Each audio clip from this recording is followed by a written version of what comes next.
وہ کہتے ہیں دیکھیں جی آپ دیکھیں 12 ربیع الاول کا دن ہے، 2 گھر ہیں، ایک گھر میں حضور کی پیدائش کی خوشی منائی جا رہی ہے، دوسرے گھر میں جو ٹی وی لگا ہوا ہے، یا بچے جو ہیں وہ گیمیں کھیل رہے ہیں، 12 ربیع الاول کی چھٹی کو سیلیبریٹ کر رہے ہیں. بتائیں کون عاشق رسول ہے دونوں میں سے؟ اب اگر آپ اس طریقے سے بنیاد بنائیں گے، لاجک کی بنیاد پہ، منطق جو زیادہ تر ہمارے اہل تشیع اور بریلوی حضرات لے کے چلتے ہیں، تو پھر سر اس کی تو کوئی اینڈ نہیں ہوگی.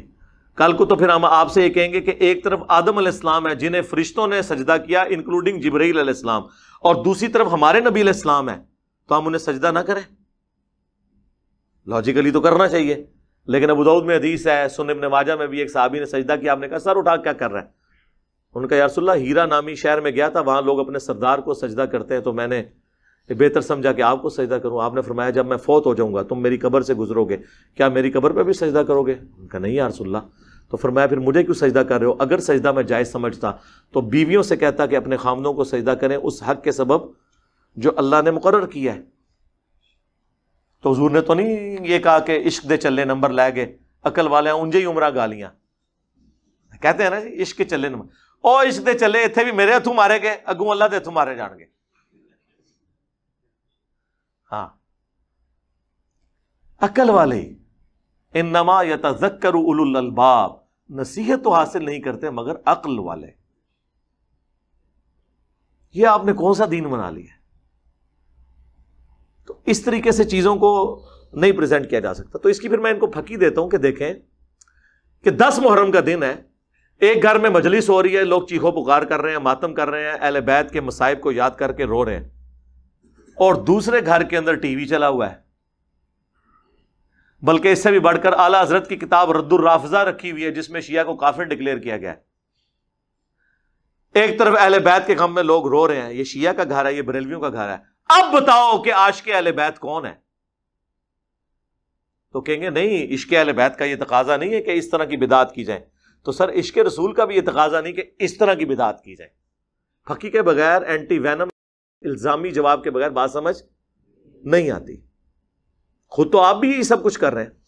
اہل بیت کی محبت بھی ہمارے ایمان کا حصہ ہے. صحیح مسلم کی حدیث، علی سے محبت نہیں رکھے گا مگر مؤمن، علی سے بغض نہیں رکھے گا مگر منافق. المستدرک للحاکم میں 2 حدیثیں ہیں. اگر کوئی شخص پوری زندگی مقام ابراہیم اور حجر اسود کے درمیان کعبے کے سامنے نمازیں پڑھتا رہے اور روزانہ روزہ بھی رکھتا رہے، لیکن اس حال میں اللہ کو ملے قیامت کے دن کہ اس کے دل میں ہم اہل بیت کا بغض ہوا، تو اللہ اسے ضرور دوزخ میں داخل کرے گا.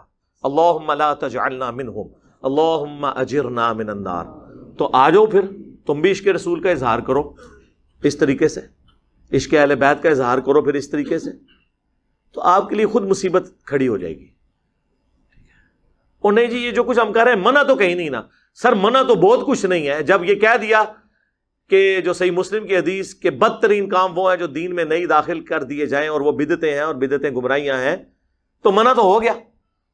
پھر بھی اگر آپ کو سمجھنا ہے تو ہم آپ کو پھر ایک مثال دیتے ہیں کہ عید کی اذان کہاں پر منع کی گئی ہے. وہ کہتے ہیں نہیں بخاری مسلم میں حدیث ہے کہ نبی علیہ السلام عید کی اذان نہیں دیتے تھے. تو اس سے کیا فرق پڑتا ہے؟ منع تو نہیں نہ کی. اذان کوئی برا کام ہے. بخاری مسلم میں حدیث ہے اذان کی آواز سے شیطان جو ہے بھاگ جاتا ہے اور اس کی ہوا خارج ہو جاتی ہے. اور جن لوگوں نے صرف عید کی نماز پڑھنی ہوتی ہے تو عید کے دن تو اذان لازمی ہونی چاہیے، بلکہ 2 ہونی چاہیے. کہیں گے نہیں نبی علیہ السلام نے نہیں کیا. تو پھر ہم وہی سوال کریں گے کیا گناہ کا کام ہے؟ کہیں گے نہیں ہے تو ثواب کا کام ہے، لیکن نبی علیہ السلام نے تعلیم نہیں فرمایا. تو سر بس یہی ہمارا جواب آپ کے میلاد کی ایکٹیویٹیز کے بارے میں ہے. آپ نے میلاد منانا ہے، صحیح مسلم 2750 فیہ ولدت وفیہ انزل علیہ، اس دن میں پیدا ہوا اور اسی دن مجھ پر پہلی دفعہ وحی نازل ہوئی.